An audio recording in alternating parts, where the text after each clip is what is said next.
All right. All right. Happy Thursday. Happy Thursday, everybody. Happy Thursday to my handsome co host, Kojo. What's going on over there? Hey, how you doing, Crystal? You're right. I'm all right. I'm all right. I am all right. I see you always have the vibes are always relaxed over there. It's always relaxed. It's like super bright and super pink over here. And it's always like relaxed and cool, sexy vibes over there. I like it. I like it. How was your weekend? Well, it was eventful. We got to a little bit of mischief here and there, and it was smooth. So, and the week's been pretty cool as well. So, Good. look forward to next weekend. Okay. All right. Well, you know what? I last time we missed this past week because I was actually in on vacation and my Wi-Fi was spotty. But we gotta just before we get into put a ring on it today. I want to know what your thoughts were on. Did you watch Ready to Love on Friday? Thoughts, concerns, comments from the audience. Oh man, crazy, crazy, crazy. Yeah, no, the episode was eventful. People were choosing themselves. Yeah. And then I felt like Morgan, her situation with Tony, I was like, sis, you choosing yourself at this point in time, it feels a bit like performance based. It feels a little bit like you doing this to kind of get back at him. This was your way of kind of throwing back in his face a little bit, you know? Yeah. So I felt like that was happening. And then obviously Jeffrey and Andre had their situation, Mhm. which we kind of knew was going to be the outcome. Yeah. And then Mercedes and Mark Anthony was touch and go. I didn't know where it was going to go, but you know, she decided to choose herself in that instance, based on the information that she got from Mark Anthony and the grilling from her friend as well. So and Yeah. her sister. So yeah, it was. I think that the results were kind of predictable in some sense, but Yeah. I'm not gonna lie to you. Yeah, the Morgan one, that one threw a few people through the loop. I would say. Yeah. That threw me for a loop because I felt like what have we been doing here this whole time? Like what is why are we here? If you wanted to choose yourself. Mimi says she loves Cynthia, and I'm not gonna lie, I was surprised that Anthony and Cynthia made it to the end. Anthony just I didn't ever really get a feel for his personality ever. Um I just did, we saw him with Suan, we saw him um with Cynthia, obviously, but I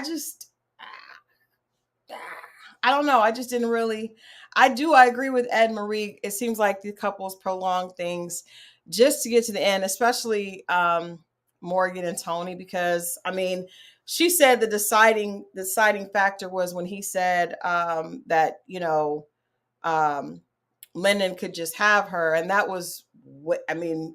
Back at the couples vacay. So if that was the deciding factor, then they should have ended that a long time ago. Jay asked Kojo, "What are your thoughts on the interview with Blake? Did you have any thoughts on Blake? Because that was very anticlimactic. I feel like the whole season they like made Blake to be this like super villain, and then it just kind of ended just kind of very blah. He self eliminated and kind of just moved on about his way. So what are your thoughts on Blake?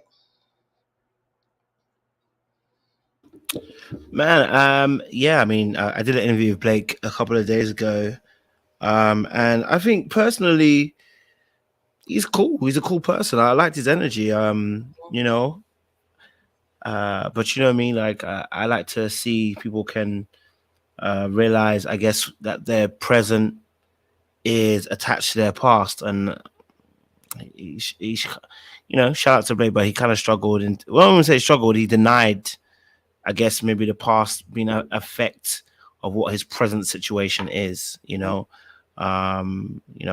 two baby mothers. We thought we had a third one, and to me, regardless of whether you choose them or whether you may say it was a mistake at a time, for me that was a broken perspective. You know what I mean? So, um,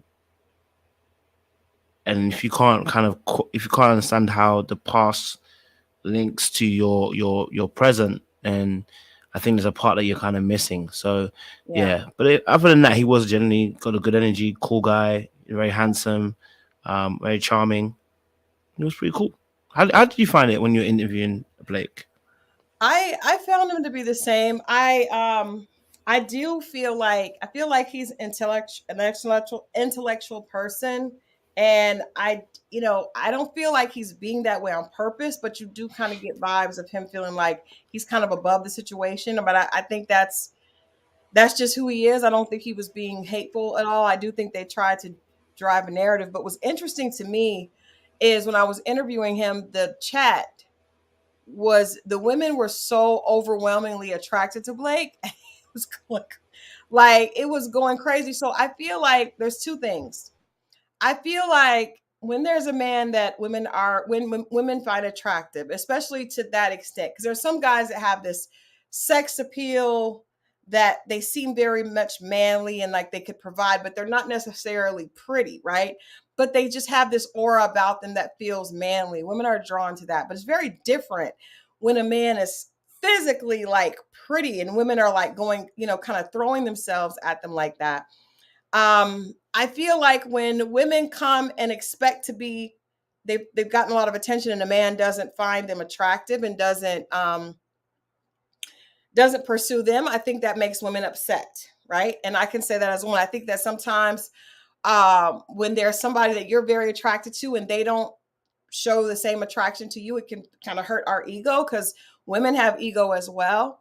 And I feel like there were some women on the show that Blake was really not interested, in my opinion, in any of them. You know what I mean? Like even when I asked him, who did he find physically attractive, he struggled to find that perfectly politically correct answer, which tells me he wasn't really physically attracted to any of them. Um, and as a woman, you should know that. It's very clear when a man is physically attracted to you. It's also very clear when he's not, when he's just passing time. And so I feel like that was part of the problem. I feel like that's part of the reason that some of the women didn't like him, because he was not, he knows he's attractive, but he just wasn't. I don't think anyone there really had his number. Um, it was interesting because I did interview Sue. I didn't really get anything from her at all. So I really don't know. I didn't get anything from her. He gave more as far as saying that there was a connection with her, but I'm be honest with you, Kojo and our awesome chat, I don't believe that they really had a real connection. Like I heard that he was like pursuing her, and something happened. Maybe we'll find out on the reunion tomorrow. But I never really saw a real connection with the two of them. I feel like it was okay. This is the best I can do on the television show, but I don't think anybody there necessarily was Blake's type. Um, and I think some of the other women would have wanted him to pursue them, but he pursue them. But when he didn't, they automatically didn't like him. It's like one of the 48 laws of power: despise what you cannot have. So, um, I think that's what was happening with some of that. But yeah, I just didn't really see he and Suan being a match. I never believed that. Even when he self eliminated, I think he was just over it and thought, okay, this is the best thing for me to do. But I don't think he really, really was into them. I also agree with you. Like anybody, anybody watching this, anybody talking about it, anybody watching later who feels like they don't have any baggage, like they can go through heartbreak and disappointment and it does not affect their outlook and their perspective. Yes, you can go through healing and get therapy, but if you feel like you don't have any remnants, then to me, you're probably delusional, and that's an issue. Right. I like when people are able to connect. So whenever I meet a guy and his first thing is, well, all my exes are crazy, I didn't do anything. It's almost like same thing with Jeffrey, which is one of my issues with Jeffrey. It's like every single baby daddy was horrible and just and it's anybody who plays the victim, I tend not to trust, you know.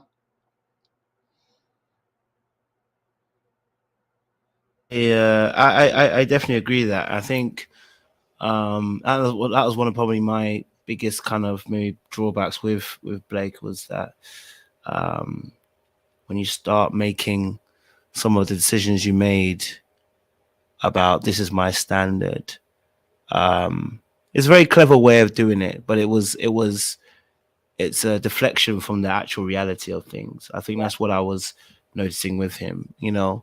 Because when I was asking him about even the situation with the ladies, even the two mothers of his kids, how he ended up in those situations, he spoke about how, at the time he was compromising and wanting to please women, da da da da. And I was like, so where did that come from? Mm-hmm. And it was more about everything. Everything always answer was it's the environment that he Mm-hmm. came from, rather than actually. And then the art of storytelling, which often ends in him not talking about him, but him Mm-hmm. talking about third party almost, and making himself third person, and making it impersonal again. So I feel like just watching that, I saw that and I was like, okay, so there's a lot of deflection in that aspect, So again, I think he's a really cool guy, but Yeah. just that there's a as soon as you try to press, there's a quick evasiveness Mm-hmm. which happens and reshuffling. Um, because I struggled to nail him down for in terms of where the ideology came from, and even just subtly trying to pinpoint the fact that relationship with parents Mm-hmm. is what dictates sometimes the way that we look at relationships. Right. And when I did suggest that, there was a evasiveness to say, no, it's more about the environment. Mm-hmm. And I'm like, no, your relationships with your parents and how you were treated and plays a huge part in how you choose women and how you got to a place where you were okay Mm-hmm. with these decisions of making kids. Yeah. So I think that's what's interesting. And the fact that it's always these are two different phases of my life. It's like whether it's two different phases of your life or not makes no difference. You've made choices. And Now, whether that's you're 20 or 21 or 30 makes no difference. You made choices. yeah. You made choice of kids. And I think the fact that when he said that, when he made the statement about a broken family, um, and he was very, very adamant about that. And we talked a little bit about it, but you're right. He wouldn't share anything of of his own personal ideas. But when a person makes a statement, a bold statement, like, when the mother and father aren't together, it's broken. And he explained it in a very nice way. But to me, it just was foreshadowing of what he dealt with. Right. And a lot of times, especially men, um, are not as forthcoming with, oh, this hurt me when I was younger. But for him to have such a strong feeling about what happens when families dissolve, to me says there was some pain there for him. Because it's usually we feel the pain that we experience, not so much the pain that we inflict, right? So I can speak to the pain that I experienced when my mom and dad got divorced. It's very different than the pain I experienced being a part of a divorce later that my children experienced, right? So to me, when his stickler attitude and just being very almost insensitive about it's bad when a family is broken. That's, you're raising a broken child. I think he was talking more about himself than he was talking about, or than he was talking about the children that have been casualties of his own bad decisions, right? So just my opinion, it may not be, but I just feel like whenever people make statements like that, it's based on their experience more so than the experience they created. So Edna says she came from a military family and young people marry in the military to get more income, and Blake is in security. So he has to be somewhat private, and he gave information on a need to know basis. He definitely gave information on a need to know basis. But I know we need to move on from, all of us are going to be watching on Friday, and hopefully we can recap a little bit of that reunion because I know it's going to be juicy. There's a lot going on, but we have to move on to this hour, which is dedicated to put a ring on it. We're already about 20 minutes in talking about Ready to Love, but their sister shows here on OWN. So I want to ask you, Kojo. I have a small clip here with the new couple. I think before we move on to the new couple, do you have any thoughts on the fact that Chance and Dunbar politely decline the rest of the process? And then we saw them doing television. They started immediately doing a press run. They're engaged, and it seemed like going out on one date, having two discussions with Coach Stacy J or Dr. Stacy J was all they needed to flip the switch. Everything is fine. They're engaged and they're off to the races. What are your thoughts on that? Yeah, I mean, I actually did have a conversation with Dunbar as well. So I've had a conversation with him.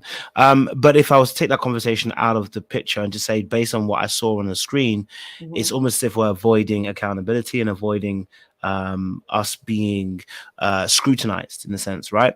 And it's almost giving that they were trying to protect the brand because it felt like maybe he might have been unraveled a little bit with his confession and his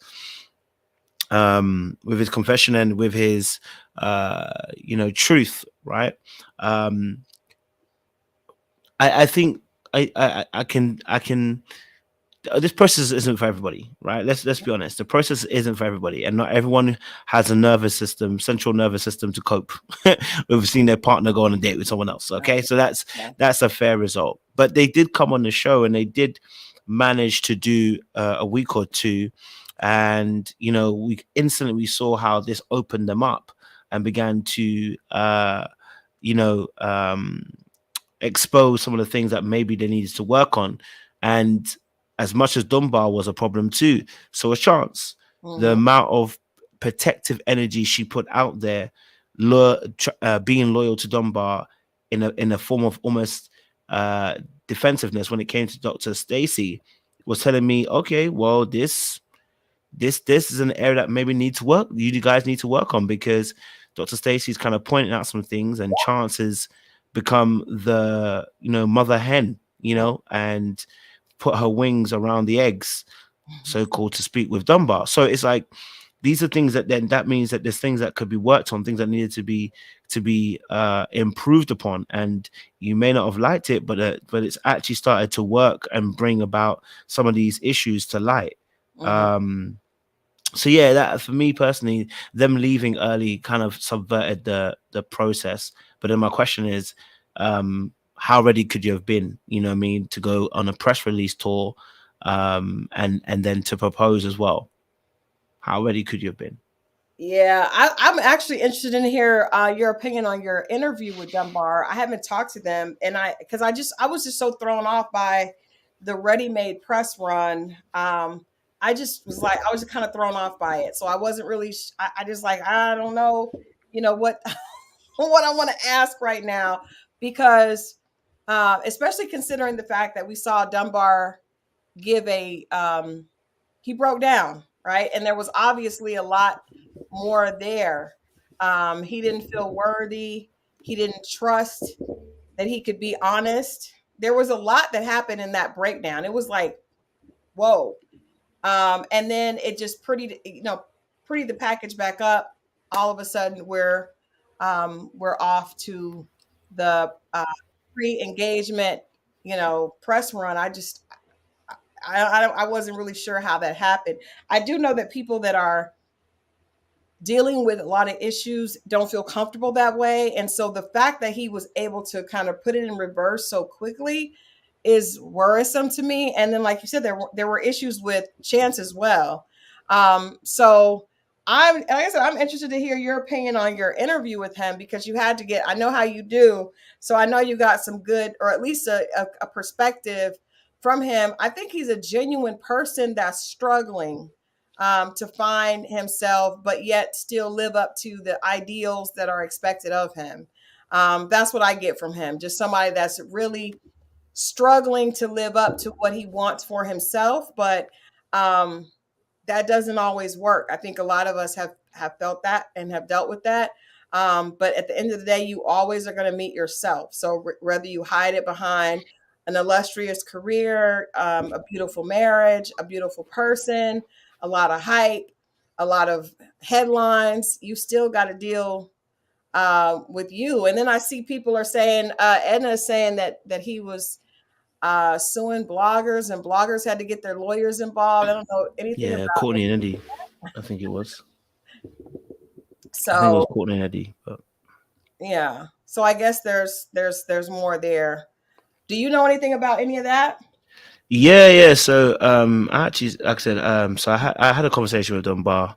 We had a call, and I think we're gonna try and organize a sit down. But I think from his perspective, he did say he had, since the show he has been in therapy for the last 4 months or so, Hmm. which has been helping him.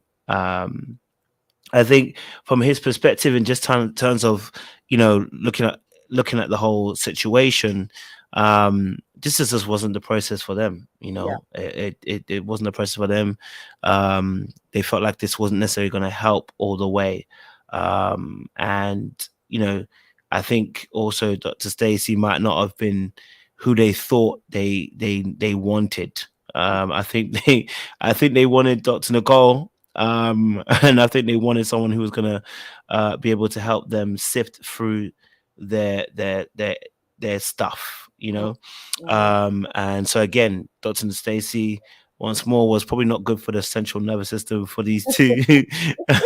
And I think the mentioning of the credentials might have been also an issue as well in terms of how potentially she could help. I think when she mentioned at the beginning of the episode, I think we all might have felt a little bit some way when she mentioned about what was it so her situation with, is it her mom or whatever. I was looking at, ooh, I mean, that might not be the best thing to say when you first introduce yourself. You know what I mean? Her mother Um, was married 5 times. 5 times, Yeah. like Yeah. this, we hope you learn to know. So, um, but yeah, no, I think for them it was more a case of this process wasn't for them. Yeah. And he did seem very sound, but like I said, if you did sound very sound, but then you went on someone's blog page and you said you can basically get it cracking. I've been questioned whether there might be a little bit more time that you need in a hyperbolic chamber to recover from this thing.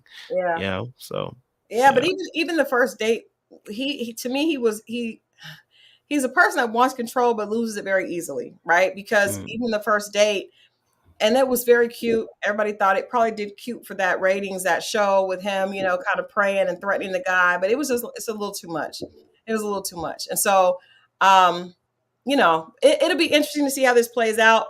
But I just wanted to, before we got into the new couple that was added, ask you guys, how you felt about them leaving. I will say this: it's hard for me to feel empathy for people that this is not um, the show for them, because when you sign up for the show, this is the fourth season, right? And so every season the formula has remained consistent. Every season you go out with couples, you go out with singles, sometimes you go out with exes. I would assume they're going to put you in situations that make you uncomfortable. And when you come on the show, you know that that's what you're signing up for. Nobody is blindsided, nobody is sabotaged.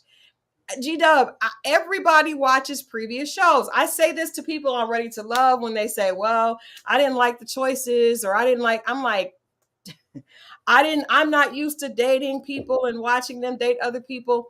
No, no, and no, because this show has had 3 seasons of couples coming and going out with other people, and you having to watch in fact, in seasons past, you may be on a date with your significant other, watching them on a date with someone else. You may be in the same location. So we can't say these people aren't ready for it because they know what it is. What we can say is maybe the idea of being on television is stronger and the idea of the possibilities that they could get from television are stronger than their reality. So the idea of it is better than the reality of it, but I really don't feel empathy or feel like maybe it wasn't for them, because no, you knew what it was. You knew, you signed up for it. You did tests for it, you got background checks for it, you watched past seasons. It's BS. So, anybody who doesn't want to watch their significant other go out with other people, you shouldn't come on this show. It's not for you. There's a lot of other reality shows out there. This is not the one because they're not going to allow you to be on the show without participating in what makes the show exciting. And that is watching people react to their significant other go out on dates with attractive people. Am I crazy? No, you're right. You're right. No, I'm definitely with you on that. Um, I just, I feel like sometimes people want to rush into marriage, and not deal with the actual issues that they're facing. Yeah. Marriage is not going to solve those issues that were still glaringly present in there. And as much as I feel like Dunbar's an issue, that's a chance is an issue because Yeah. she's very protective over him and can't see some of the pitfalls and downfalls that he has, which tells me that you're coming from a very background which is probably very similar, Mm-hmm. which means you're probably carrying some of that energy yourself. And I always said as well, between Dunbar and Chance, I didn't think that Dunbar was in charge. Chance is in I charge. agree. In that relationship, it's not Dunbar, it's Chance. Now, of course, Dunbar is somebody, he spoke about his work in the community and how he's done some great work. And I do appreciate that as well. He has done some great work in the community aspect as well. But yeah, no, that was, um, for me, the most troubling part. It's like you can't skip this process of healing that's needed before you guys get married, and then Yeah. you go and press doors. It's like, The engagement and the hype is not enough. So let's get into the new couple. I'm going to play this clip and then go for it. I would like my very intelligent co host to let me know what he thinks of this new couple that they've added. They had ready. So if there are any other couples out there that want to be on the show, obviously they have a group of people awaiting in case there's any issue that happens. They can slide another couple right in there. So we have an exciting new couple, and this was their intro to the show. He was all in my DMs. So then, I responded back. Our real first date was in Cancun. Hold on. So wait, your first? Hey, thoughts on the new couple, Kojo? Yeah, no. Um, they're interesting. And the young lady, she admitted herself earlier on that she can be a little bit controlling, Mhm. and the young gentleman too says he doesn't know where boundaries start and end. This is a recipe for disaster, okay? Because what you've got is somebody, what you've got in the situation is somebody who's going to believe, the young lady's going to believe that if she tells him what to do and she behaves very well, he will stay in line, which actually creates a false sense of security and power that you Mhm. have to make sure that he does his best behavior, right? And then you got him on the other side who, is Dr. Jekyll and Hyde when he gets drinking him. It's like, oh, I'm fine until I drink. And then all of a sudden, when I do drink, we got Loki coming out. And this tells me that this is somebody who doesn't want to have boundaries, and uses drink as an excuse and a channel to kind of escape from the woes of every day. Right. So so long as you treat me good, so long as you do what you need to do, I'm gonna be controlled. I'm gonna be within the confinements of boundaries. Oh my gosh, like, I don't even know where boundaries start. You tell me, where do boundaries start? Like there's no way you should be entering relationships and telling me that we don't know common decency of boundaries when it comes to the opposite sex. You're Mhm. bluffing, you're lying to us, and you're going to cause a crash to happen in a relationship. So these two, for me, yeah, she's got a false sense of security because she thinks that she will have some level of control. That's why she's controlling for him, Mhm. and he is happy to let her play that role until he's ready to move mad, and break free like Free Willy. you know. So I this is my thing. All right, somebody said Mm, earlier, oh, G Dub says, "Am I not doing life right?" Apparently, first date in Cancun. Um, I mean, everybody has a right to start and stop relationships at the way they want, and I don't think there's anything. I don't think there's a right or wrong way. However, for me, there was a lot I heard this first episode. They met. on Instagram, went to Cancun, and there's a lot. It's almost like they have some similarities to Joy and Jacia's. There's a lot of fun, right? There's a lot of adventure seeking. He's into like club stuff and has a pole and now to think like there's a lot of things that don't necessarily suggest that he is like I don't even understand why are they here at Put a Ring on It. This seems like we're just having fun. Um it doesn't seem like he is ready. I don't think he's sending her any signals, and we've talked about this. I feel like when a man is ready to get married, he starts to change his behavior, at least with the woman that he wants to marry. I don't feel like he's given her any signals, or we see any signals, even in his conversation, that he is ready to move from being this party guy in the life of the party to being a husband. Him drinking and partying and being the guy that gets that's a good time is fun, but a lot of times marriage requires, there are people that feel like, when you get married, things become boring, right? And there's nothing wrong with people that feel like that. They just should not get married, or they shouldn't get married while they feel like that. I didn't really understand from his perspective why they're here. Like, is he want to get married? Are they just a couple that has been together for 3 years? And she's saying because she can't control what he's doing, marriage would be an opportunity to control that. It won't, sis. It won't. I know guys that, live here in Atlanta. I know a lot of guys that are into the party life. I have a friend that has like the big house with the pool, and they have couples come over, and it's a good time. Doesn't stop because there's marriage. In fact, marriage just means now we all have a good time together. So I just don't know. For me, I think they're very cute. I just don't really see that this couple is intent on moving towards marriage. The fact that Devera says the fact that he let his friends disrespect her. Again, everything in the narrative about this couple, especially from his perspective, is not a man that's ready to get married. This is a man that's having an extended college life type party vibe. It's not someone that wants to get married. And you can't tell somebody they should not drink if they're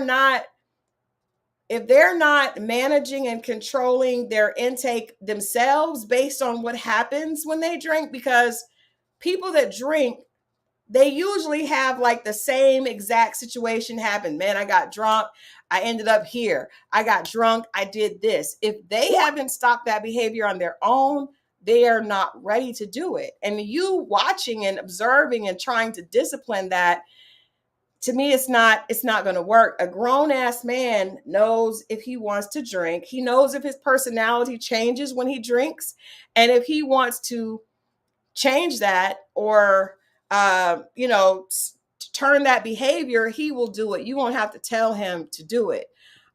So I'm a little concerned. I'm just a little thrown off on why they're here. It's almost like, did someone tell them, hey guys, this is a good opportunity to go on television? But I don't think they actually are ready for marriage at all. At all. I think that's a fair shout. And, I think his issue with boundaries is obviously much more deeper.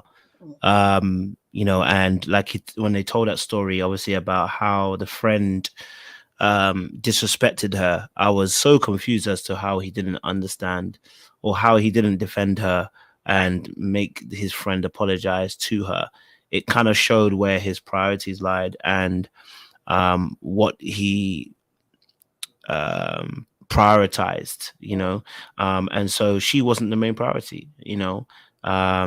When your outer friendship group can disrespect the inward relation that you guys have, and you don't expect that person to apologize to your actual partner, who was the person who got offended, you've missed the mark. And again, it's like, these little things are the red flags that she should be paying attention to. you might want to run.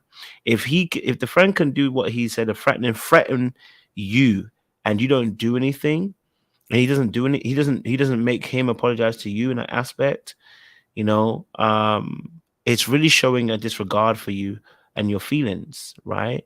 Of course, he said his friend apologized to him, but it's a disregard for you, you know. And so it's giving right now DDG and Haley Bailey, you know, Halle Bailey. It's the same situation. It's a lack of emotional protection, and when people don't protect you emotionally, believe them, right? Because men are very territorial, very territorial. They will kill for you. So if somebody is willing to allow their friend to come at you and say those words, and he doesn't make him apologize to you, that is not the man for you. Trust me, because men are very territorial, very protective. Because in a sense, what that man is saying is he does not respect not only you, but he doesn't respect him. Yeah. So men take this very personally. So the fact that he didn't take it personally says that he does not have the right idea when it comes to protection, and he will not have the right idea when it comes to protecting you in a relationship in general. He will always see things in a very askew way. And then we can see how those boundaries are effective when it comes to even his drinking. So Loki comes out, Loki do what Loki do, you know what I mean? And she's been warned. So if she doesn't realize that he hasn't done anything yet, it's coming because he's warned you. He's shown you this behavior already, you know? Yeah. I want to second that about Tyra says his friend knows he's not serious about her. I agree with that. Men are very simple when it comes to what they're territorial about. And so if he's not territorial about you, his friends know that before you do, right? So, and someone said, I think Tyra said he was probably a Q dog. I married a Q dog. And yes, it might not have been the best decision, but I married a Q dog in college, no less. But that's the thing. Even though I married a Q dog in college, there was a certain level that his friends would not cross when it came to me. I didn't get invited to certain parties because they didn't want me around. Now he probably was doing what he wanted to do with other women, but there are certain ways that men treat women that they are protective of. I'm going to protect her. And they are very, very, very clear about it. Like, it's not, you will know. And if he allows his good friends are allowed to disrespect you, then chances are you're not the one. You may be one that he would be okay. I mean, it can get crazy. Guys will share women. Guys will be okay with other guys hitting on other women, but if it's the one that they really want, the one they intend to marry, then she's totally off limits. And they know that. Even Bow Wow, who I dare never use as an example, but if you guys saw that recent clip of him saying there are certain things that are off limits, he was upset because P. Diddy is hanging out with his baby mom. There are certain things that they're not going to do, and if it's allowed to be done, then chances are you're not that one. It doesn't mean that you're not a respectable girl. It just means that you're not the one for him because he's allowing that. So if he really was into you, in the way of a man being into someone they want to marry, I cannot see him allowing his friends to disrespect you. I just have never seen that. And if so, then that must mean that he doesn't demand respect for himself, because as Kojo said, it's like men are like, they see the woman as an extension of themselves. So they're not going to allow someone to disrespect the woman. Zayas, Alex, I had some other issues. I was married to a Q for almost 13 years, and he did not ever allow anyone to disrespect me. Now, did the bros get on my nerves? Sure. But that would have been any group of guys, but it doesn't. I don't think we can say one specific set are more disrespectful than another. I think they get a lot of attention. And ironically, not to go off on a Q-Dog rant, but a lot of times what I learned from being in college and being with being married to a Q, it wasn't the guys, it was the girls doing most of the stuff.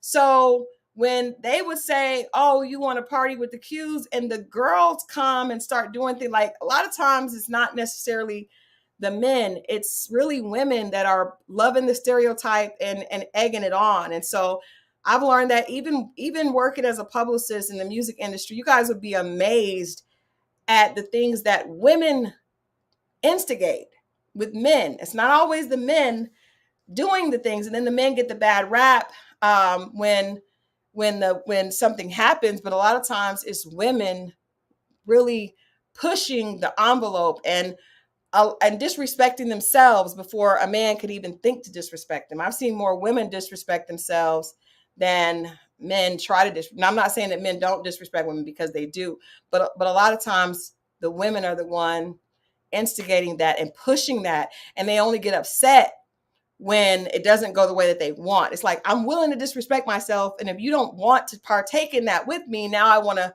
go scream, this, that, or the other. But a lot of times it is not the cues, it is not the rappers, it is the women that are wanting to be in that area, wanting to be validated, wanting to be considered. I don't know what they think, but that happens more often than not. But in this situation, I think that, women after a particular age and a particular time in a relationship, we start putting our own ideas of where the relationship should be based on our expectations and not on the man's behavior. And in this case, low key, he has not shown behavior to me at all that suggests he's ready to dismantle the pole, put the drink away, and be a husband. So I don't really know what's, Dr. Stacy plans to do with them. It's going to be interesting because I see a lot of like, okay, let's talk about the issues, but I'm looking for her to basically call people out, and I'm hoping that's what we see. Like, this is not the behavior of a man that you should even want to marry.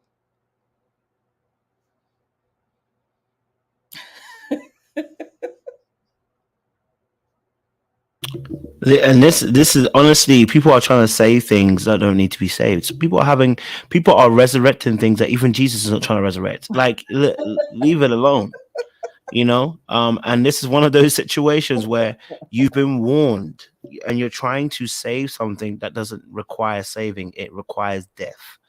And so I think when you um when you deal with a situation like this where you're seeing all the signs pointing to someone not necessarily being a serious candidate for you, or someone who is flouting um the position that you should be playing when they are your partner, you should take that as a warning. Yeah. We've seen this on Love Is Blind, we've seen this on other Ready to Love, we've seen this on different shows where people tell you who they are. They've told you who they are. They've showed you who they are. They've presented who they are. And it's like people want to see beyond what they're seeing. Mm-hmm. This is the only time that you want to be able to see a vision from heaven, that you saw something deeper than you actually saw. It's like, baby, look, no, he's got problems with boundaries. He has an alter ego. Okay. All right. He's already disrespected you. Okay. All right. These are major red flags. Okay. All right. This is Minesweeper. You've encountered a red flag. Okay. But there's a bomb waiting. So let's get ourselves here into shape and actually say, I don't need to be here. And the question is, why is we still here? And it's because we have some level of power in this scenario that we feel we can change what's happening. Again, that's a false sense of security that a lot of people find themselves in. They believe they have power in a scenario to change it. Or if I do this, I can change him or her. No. And this is, again, an unhealed perspective. And when you are unhealed, this is a lot of the kind of relationships, how they look like. There's so many different holes and problems and issues that you're literally staring in the face, but you're like, oh, but if we could only, and yeah, it just lures you into problematic situations. So she's gonna have to look at herself and ask the question why she's actually still here. Yeah, it's funny, Kojo, because she says that she admits willingly that she has control issues, but when a man's friends are disrespecting you, a man is acting out and out of, outside of the relationship, you don't have control. So it's like, does she think that she's in control? Because it's very clear to those of us watching that she's not in control. And it's like, is she tricking herself to believe? Because when they're together and he's sober, he's, very, very amiable with her. Like, where does she find this feeling of control? Because I haven't seen it except from her mouth stating that that's one of her issues, but she's not in control in this relationship at all. Yeah, I mean, I think her, the it's almost close to like a codependent kind of relationship, and the enabler believes in a codependent relationship, that because they're able to influence some type of behavior. For instance, you might have somebody who's angry, right? So let's say for instance he's angry, but you are the one that when you speak to him, quote unquote, he calms down. And what this does is it puts the person in a position where they believe they actually have some level of influence on a person. So they'll be like, no, if I leave, then no one else will be able to get through to him. I've got a special position in his life, and so I can stop them from spiraling down. Again, it goes back almost into that savior complex too, because like, if I just, if I stay here, he can get better because he listens to me. Yeah. And he's very much aware of that too, that so long as he puts her in a position of thinking that she needs me, I need her, she gonna stay, because really and truly she's trying to save me. Yeah. Which is more speaking about her self-esteem, and also as well how she sees herself. And again, it also gets rooted in ego. It's like, well, I'm saving him. Yeah. I'm the one that's doing this. Like, I'm the one that can get through to him. Oh, when he drinks. But if I tell him not to drink, he's not going to drink. If I tell him not to drink so many drinks, he's not going to drink so many drinks. And so, yeah, it's rooted oftentimes in the ego as well. So, yeah, it's an issue. So, Wendy, we're talking about the new couple that just joined us, just kind of getting everyone's opinion on this new couple. And Devira says they're just like Ricky and Catherine. She needs to leave him. It's funny because I don't necessarily know if I think any of these couples are ready for marriage. Ricky and Catherine, I definitely don't. Ricky was the only one who chose to go out on a second date with the initial date that Dr. Stacy set him up with. And I said to you, it felt like Ricky is getting to date for the first time since his breakup, right? Interesting to meet Ricky's wife, his ex-wife, that hurt him, that cheated on him, that he's still very, very cool with, very friendly with. This relationship with Catherine feels very much like, it just feels very heavy to me. It feels like a part of his healing, not a part of his new life. But I feel like when he's on these dates with Sheila, it feels new, it feels fresh. And I think that's why he chose to go on a second date with her. Their second date even seemed like two people getting to know each other. It seems like he's able to just be Ricky and not deal with all that comes with the pain from his past, probably the insecurity that he developed after he was cheated on, and trying to be somebody trying to live up to something and then seeing that you weren't able to, right? I like Rick. He just seems in a much better space. And he also it doesn't feel very much like the friend, even though they're getting to know each other and there's not PDA and all that.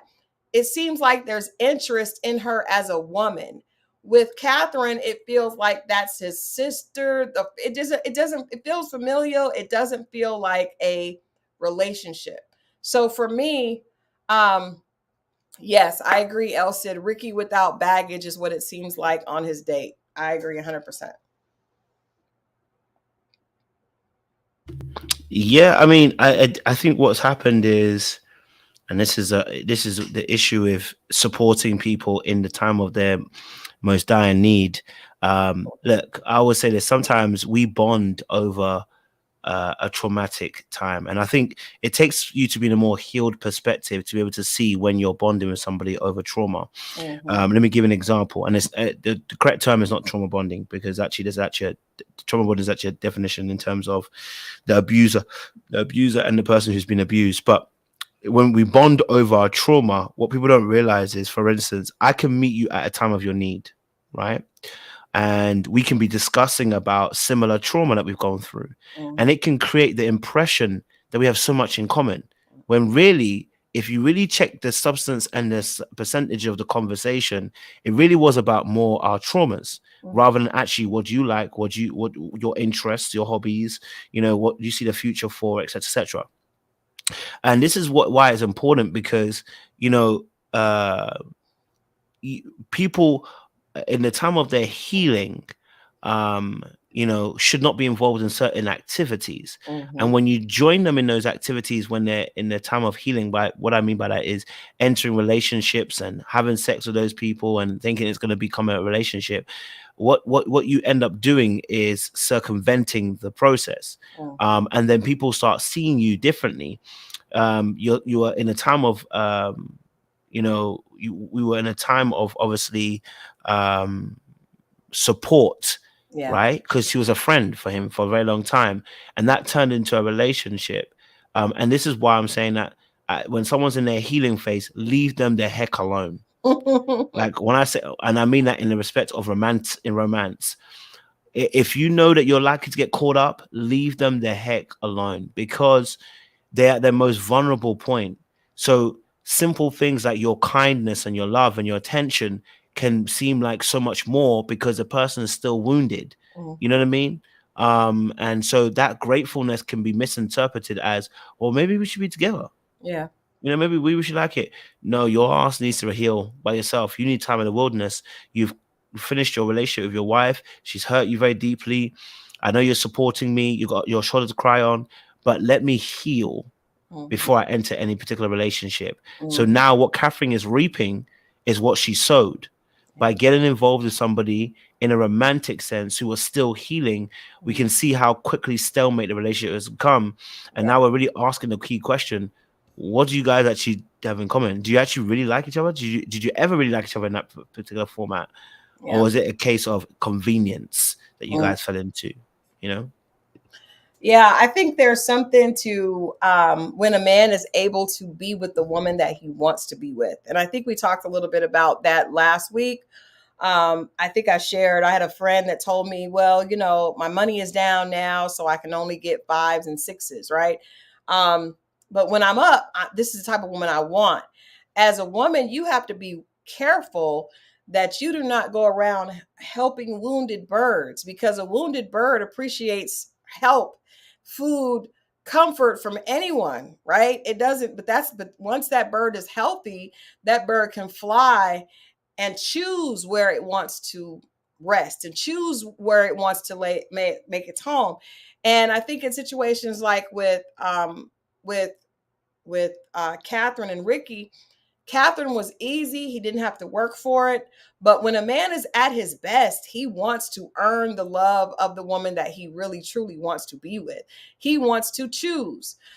He doesn't want to get something that's easy that just kind of fell into his lap, And I think that's why, as women, and it's not purposely done. I think a lot of times people think, if I help this person, they'll be loyal to me. But that's not really the way romantic love works, right? So when that man gets back up on his feet and he's strong and he's, has a good sense of self, he wants to choose the woman that makes him feel a certain kind of way.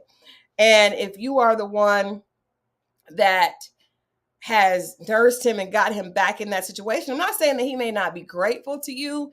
He may not love you, but he's not going to look at you as he would that woman that he wins and he's proud to have on his arm. And for me, when I watch Ricky go out with Sheila, we see someone that he's actually excited to be with, not someone that's circumstantially there, right? And I think Catherine can be that for somebody else. I think where we get hung up is we think that who I am in this relationship is who I have to be in every relationship. And that's not the case. You chose that situation. You can choose to get out of it and be yourself with someone that chooses you and wants to be with you at his best. I'm not saying that we shouldn't be there for friends, but I think that romantic relationships, there's a big difference. And we see that you mentioned Love is Blind. That show is on 10 this season. Even at Married at First Sight, there's a very big difference between the feelings and the vibe, the chemistry of friendship and a romantic interest. And if you are someone that's saving, even men that want to save women, those women, it's a little bit different with the dynamic between a man and a woman because a woman does want to feel safe. Men are not looking for women to romance that make them feel physically safe or financially safe. They're looking for more emotional safety. But if you choose to be in a situation where you are doing all the heavy lifting, at the point where there's no more lifting to do, your purpose is gone.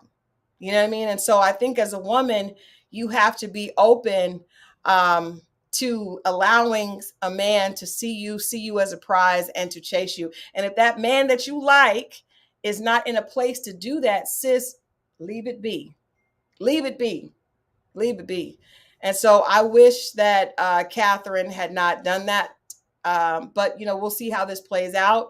Hopefully, women watching this, if you have a wounded bird that you are currently tending to, set that bird outside. The elements will find a way. Trust me, there is no such person on the planet. That's your ego talking.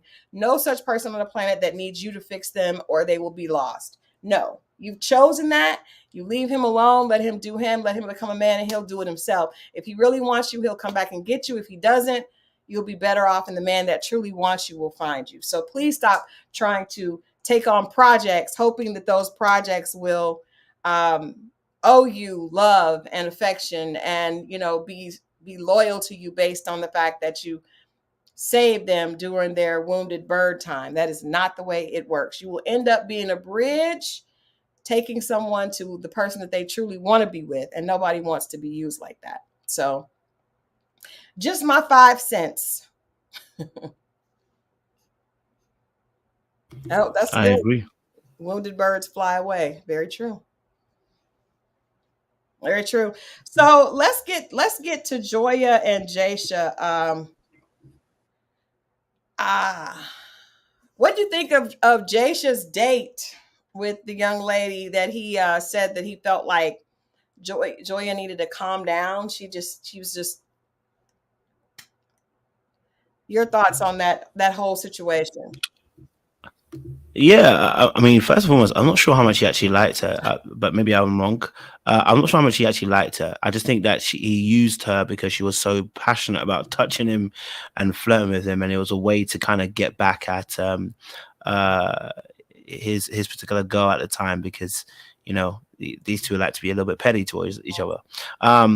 So yeah, I think he enjoyed it from that perspective. He did try to stop her at first, but after a while he caved in. Okay. Old girl was touching biceps, shoulders, beard, back. It was quickly going into those boundary conversations one might have. So yeah, the date was interesting. Okay. She definitely pushed to see how much his boundaries could be pushed there. I don't know how much of an attraction was necessarily there. I think he had more of attraction to the first girl that he went on a date with. But of course she wasn't as touchy-feely as this lady here. But yeah, I mean, like I said, he pushed the boundaries to a point, nothing too crazy, but he pushed the boundaries to a point, and it's to prove a point. He wanted to let her know, his girl know that, hey, I guess it's work. Okay. All right. So anything you can do, I can do better. You know what I mean? And I can see that it's that Otis and Charlene situation all over again, Yeah. She did say her goal was to take him. I Can't always take them nowhere. that you can't take a man. I think, Kojo, can you explain? Because I'm always interested in women sometimes come into, we've heard this a lot. And I feel like as a woman, I can't speak to it. So I've heard so many women say, And this woman said, "I'm everything a man could want." What it some of the ladies on Ready to Love, I know Jeffrey said that. She said that she was everything a man could want. I'm always interested to what a man thinks when he hears a woman say that she's everything that a man could want. It's a very bold, maybe a bit delusional statement, but what is a man's thought when he runs into a woman that says something like that? I mean, different men react in different ways. But the reality is, when a woman says, I'm everything a man could want, she's only talking about the attaining, not the maintaining, right? So if you're everything a man could ever want and you have that kind of edge about you, yeah, you're often talking about how you can attain a man, how your body can influence or seduce, how you use sexual or sensual energy to gain him. People who talk like this, let's be very real. They don't often maintain relationships very, very well, right? You being confident that you can take another person's person. um, Again, you could, like you were saying, you can only take somebody who wants to be taken. Mm-hmm. So, I mean, it says more about you as an individual. And listen, men love a good tussle, and they have no problem with a woman offering themselves, because that's essentially what you're saying is, I'm offering myself. So you may be thinking that I'm winning by saying I can take any man I want. No, you can't. You can't. You can take anybody who wants to be taken, and actually they're going to be using you, not you using them. All right. So yeah, when she said that, I was like, okay, she's a little bit cocky. I see she might be doing it more for TV than anything, but what are you really taking here? Because if this person could be taken, his character's in question anyway. You know what I mean? So if you can take him, by all means, go ahead. You just saved somebody else from the nonsense, because that person's got character issues. That person's got value issues. That person's got a questionable behavior because they're with you now. Yeah. So yeah, for me personally, it's like, yeah, I was looking at it, and I was like, yeah, that ain't it. Yeah, I heard that, and like I said, I heard when Jeffrey said it when she was sitting down with the family members. I was like, that women should stop saying that, just like a man should stop saying that. First of all, my mother would tell me when I was younger, if you can get him, you can have him, because if you're with a man and another woman can take that man, number one, the man wasn't yours to begin with, and number two, he's not going to be hers, because it's like you said, it's a character thing. It's not about the person, it's about his character. And second of all, you don't know. I think that women, we have this idea of men like what's attractive, and a lot of women are going on what they've been told. But a lot of times, the most physically attractive person doesn't have the most beautiful heart. And as people start actually looking to settle down with what they want to come home to on a regular basis, they're not always looking for what you think. You may not know what they're looking for. Some men may be looking for everybody wants something different. So the idea of saying, I know I'm the best catch, I'm a 10, I'm this. Yes, it sounds great, but to me, it sounds like you have no idea. You're not interested in connecting with the other person, because the other person, you haven't even taken into consideration that all of us have different needs. All of us have different wants. All of us have different. Now, when it comes to physicality, sex, that's one thing, but that's also it's an important part, but it's not the totality of a long-standing relationship. So it's interesting to hear a man's perspective of that. But I just hope, yeah, Elle said, how you get them is how you lose them. Them old women had all those sayings for us, and they were true. I used to wonder, like, what does that mean? How you get them is how you lose them. And then we see situations happen over and over again. Khloe Kardashian takes Lamar Odom away from the woman he just had a baby with, and wait on it. And there we go. Like, it happens over and over and over again.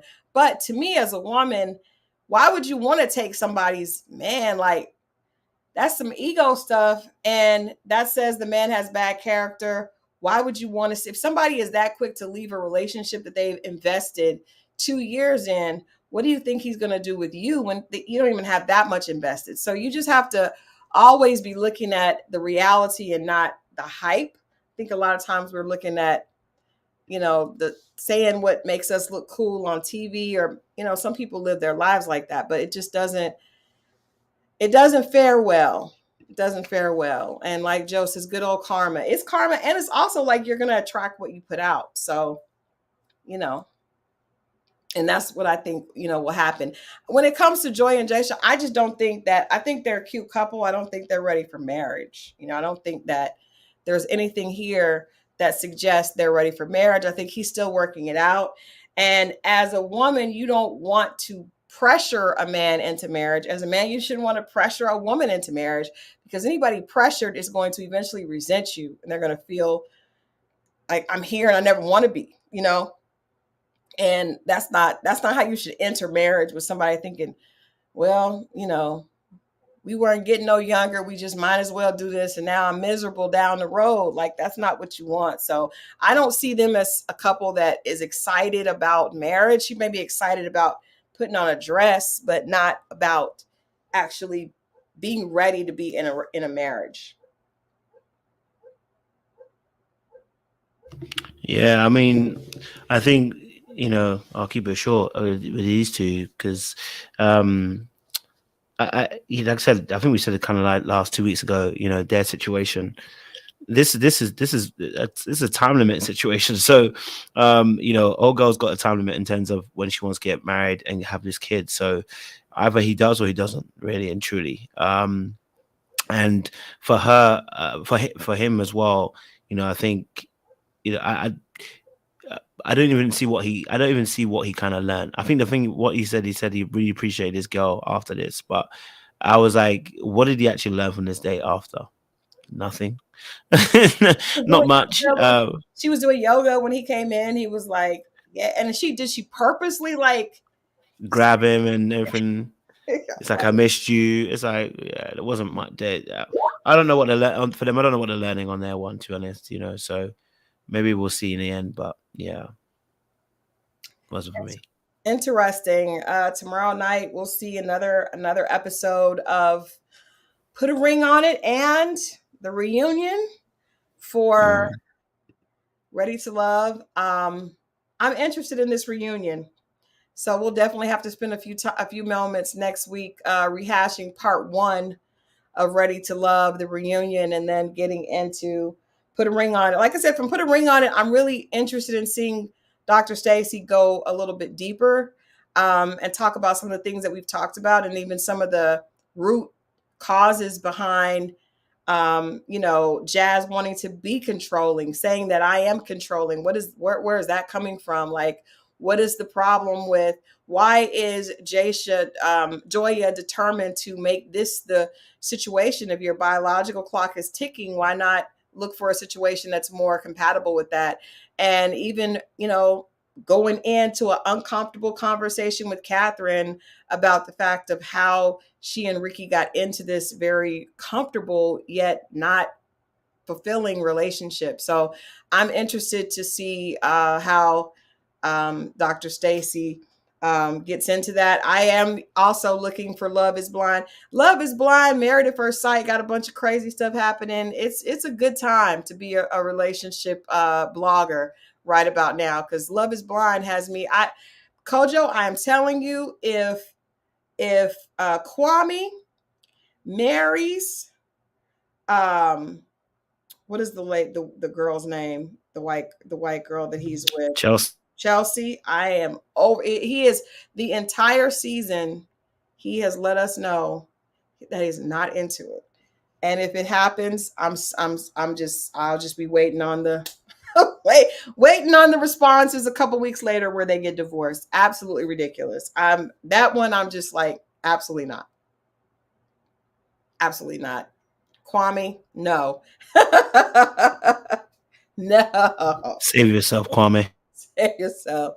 Well, I appreciate you as always hanging out with me, Kojo, and talking about Put a Ring on It, and a little bit of Ready to Love, a little bit of little bit of some other stuff. You guys, we will be right back here next Thursday for more conversation. We'll figure out what time and post that so you guys can join us.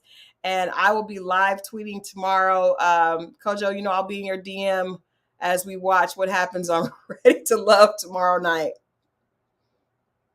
Listen, I can't wait to see a reunion, man. Honestly, it looks ready.